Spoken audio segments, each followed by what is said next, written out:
वालेकुम। आज जो हम पढ़ने जा रहे हैं वो है ब्रांचेस ऑफ बायोलॉजी। वैसे तो बायोलॉजी की बहुत सारी ब्रांचेस है, लेकिन हमारे पास जो मेजर है वो 9 ब्रांचेस है। तो फर्स्टली जो हमारे पास ब्रांच आती है वो है molecular biology.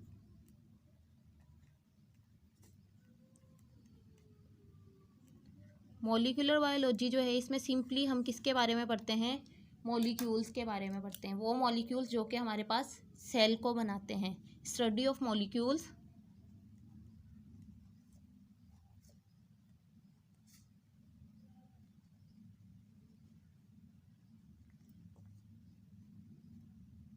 that form the structure of cell।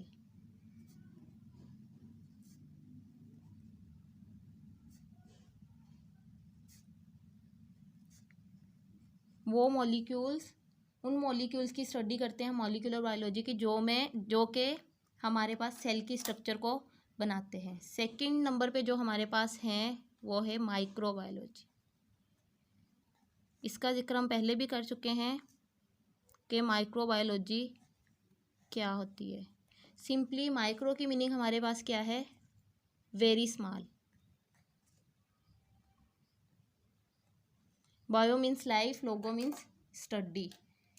तो इससे ही पता चलता है the study of microorganism. इसमें हम किसकी स्टडी करते हैं? माइक्रो ऑर्गेनिज्म की स्टडी करते हैं। माइक्रो ऑर्गेनिज्म कौन से होते हैं? वो ऑर्गेनिज्म जो कि हमें नेकेड आइट से दिखाई नहीं देते, जिसको देखने के लिए हम इंस्ट्रूमेंट यूज़ करते हैं जो है माइक्रोस्कोप। तो माइक्रोस्कोप क्या होती है?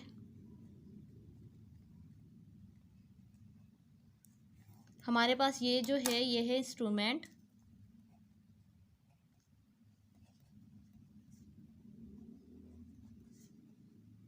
used to see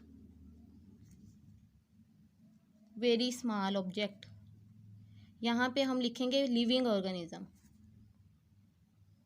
क्योंकि हम यहाँ लिविंग ऑर्गेनिज्म की बात कर रहे हैं, तो यहाँ पे हम लिविंग ऑर्गेनिज्म यूज़ करेंगे। वैसे माइक्रोस्कोप जो है वो किसी भी छोटे ऑब्जेक्ट को देखने के लिए यूज़ किया जाता है, जो कि हमें आम आँख से दिखाई नहीं देते। नंबर 3 पे जो हमारे पास ब्रांच है वो है fresh water biology.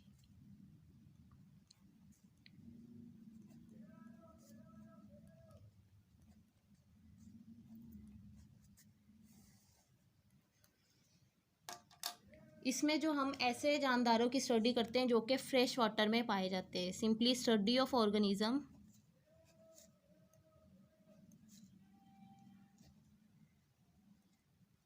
Live in या found in fresh water. Fresh water जैसे कि कौन सा वाटर हम यहाँ एग्जाम्पल में ले लेते हैं? Rivers, lakes and Pond's.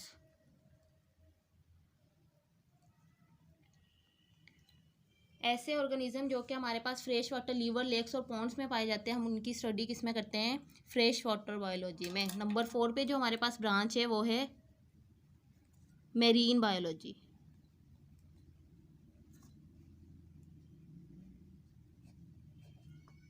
इसमें हम जो स्टडी करते हैं उन ऑर्गेनिज्म की करते हैं जो कि हमारे पास नमकीन पानी में पाए जाते हैं, मेरीन वाटर में पाए जाते हैं। Study of organism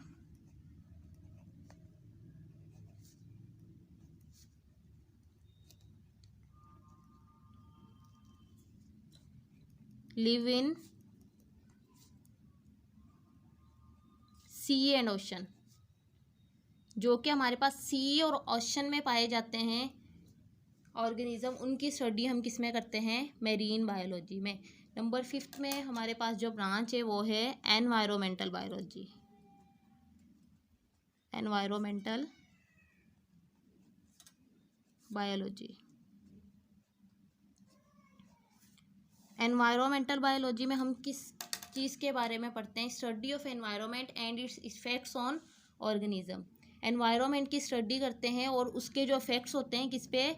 living things के ऊपर, ऑर्गेनिज्म के ऊपर होते हैं।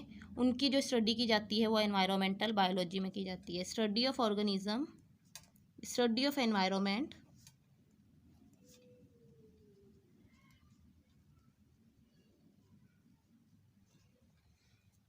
एंड इट्स इफेक्ट्स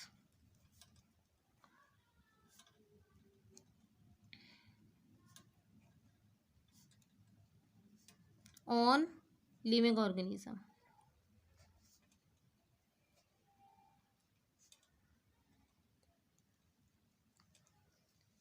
एनवायरनमेंट की स्टडी करते हैं और उसके एनवायरनमेंट के जो इफ़ेक्ट्स होते हैं, असर होते हैं किनके ऊपर, लिविंग ऑर्गेनिज्म पे, उसकी स्टडी करते हैं। इसको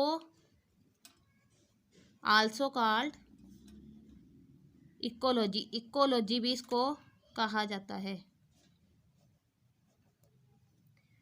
तो यहीं पे आपको एनवायरनमेंट का भी बताती जाऊँ। What is environment? एनवायरनमेंट वो होता है surrounding in which we lives, वो सराउंडिंग जहाँ हम रहते हैं वो क्या कहलाता है? एनवायरनमेंट कहलाता है। नंबर 6 पे हमारे पास जो ब्रांच है वो है पैरासाइटोलॉजी।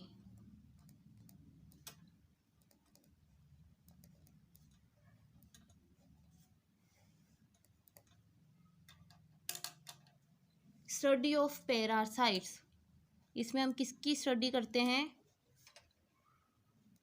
पैरासाइट्स की स्टडी करते हैं। पैरासाइट्स क्या होते हैं? ये हमारे पास ऐसे ऑर्गेनिज्म होते हैं जो कि दूसरे ऑर्गेनिज्म से या दूसरे लिविंग थिंग्स से अपनी ग़िज़ा हासिल करते हैं, लेकिन उन्हें क्या करते हैं? नुकसान देते हैं। मतलब खुद फ़ायदा लेते हैं और उनको नुकसान देते हैं। तो ऐसी जो हमारे पास एसोसिएशन होती है उसको हम बोलते हैं पैरासाइटिज्म। पैरासाइट जो हमारे पास होते हैं उसको सिंपली हम कह सकते हैं organism that feed upon other living organism called parasite. जो एसोसिएशन हमारे पास होती है उसको हम बोलते हैं पैरासाइटिज्म। पैरासाइटिज्म हमारे पास क्या है? Association in which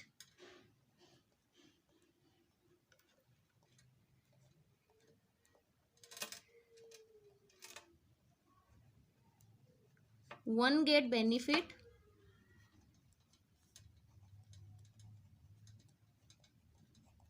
and other is harmed।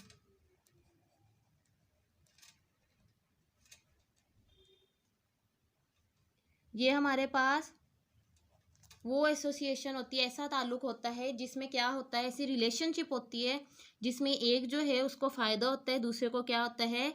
नुकसान होता है। ऐसी जो रिलेशनशिप उसको हम क्या बोलते हैं?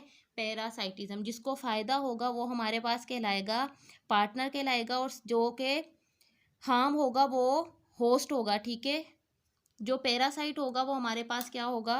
पार्टनर होगा, और जिसको नुकसान होगा वो क्या होगा? हमारे पास होस्ट होगा, जिसमें वो अपने होस्ट को नुकसान पहुंचाते हैं। ऐसी एसोसिएशन को हम पैरासाइटिज्म कहते हैं। तो जो पैरासाइटोलॉजी है इसमें जो पैरासाइट्स होते हैं वो भी दो तरह के होते हैं। नंबर 1 एक होते हैं हमारे पास एक्टोपैरासाइट।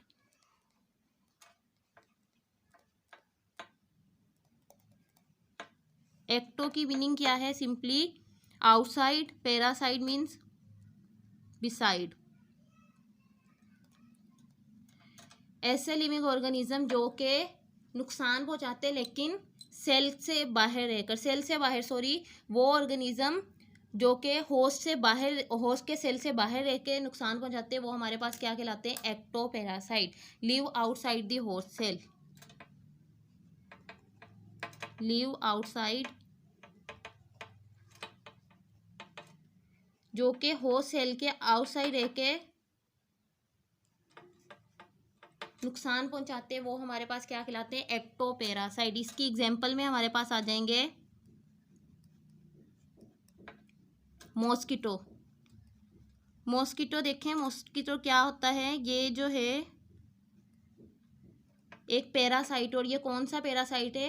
एक्टोपैरासाइट है। ये जो है, ये जो काटता है इंसान को या किसी को भी, तो उससे क्या करता है? उनका ब्लड जो है वो सिक कर लेता है, तो खुद जो है उनसे फ़ायदा लेता है लेकिन दूसरे को ये क्या करता है? नुकसान पहुंचाते हैं। तो ये हमारे पास है पैरासाइट, लेकिन कौन सा? एक्टोपैरासाइट। दूसरे हमारे पास होते हैं एंडोपैरासाइट। एंडोपैरासाइट कौन से होते हैं? जो कि live within cell, cell के अंदर रह के नुकसान पहुंचाते हैं, वो हमारे पास एंडोपैरासाइट कहलाते हैं। एंडो की मीनिंग क्या है? इनसाइड,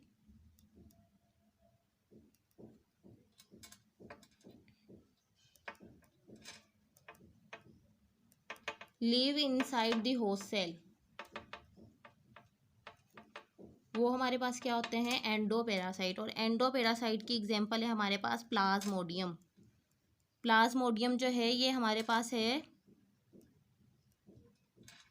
मलेरियल पैरासाइट है। ये जो क्या काज करता है, ये मलेरियल पैरासाइट है और काज करता है मलेरिया।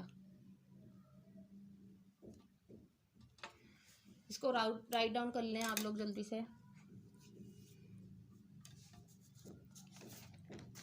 7 नंबर पे जो हमारे पास है वो है number 7, human biology.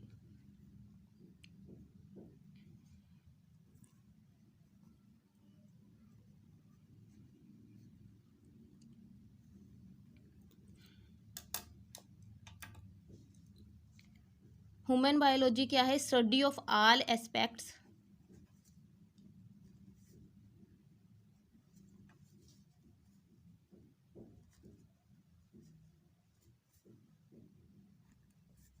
of human life like anatomy, physiology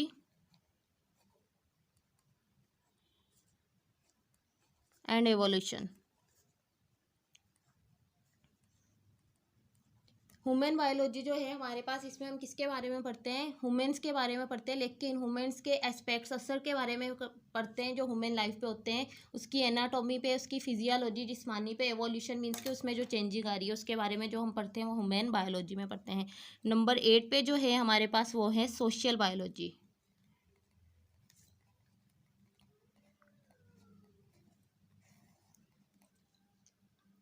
इसमें हम किसके बारे में पढ़ते हैं, study of social behaviour.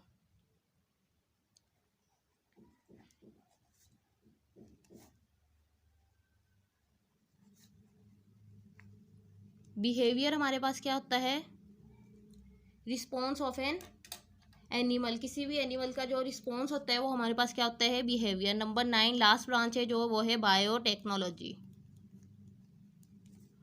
Biotechnology ये जो है ये रिसेंट हमारे पास ब्रांच आई है। इसमें जो है हम क्या करते हैं, ह्यूमंस के रिगार्डिंग जो प्रॉब्लम्स होती है उनको हम सॉल्व करते हैं बायो और उस टेक्निक के ज़रिए या डेटा और टेक्निक यूज़ करके जो ह्यूमंस के साथ प्रॉब्लम्स है उनको हम सॉल्व करते हैं। वो जो है हमारे पास है biotechnology. It deals with the data and techniques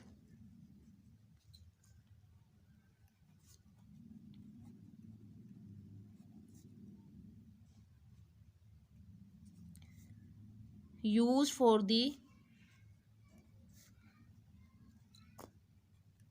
welfare of mankind।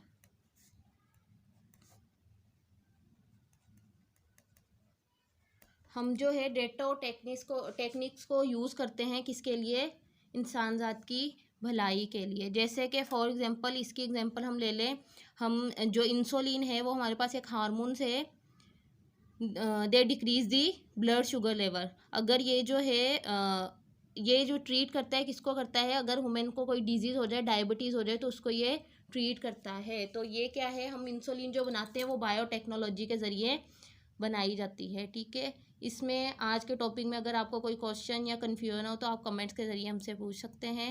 इंशाल्लाह नेक्स्ट लेक्चर में मिलेंगे। अल्लाह हाफिज़।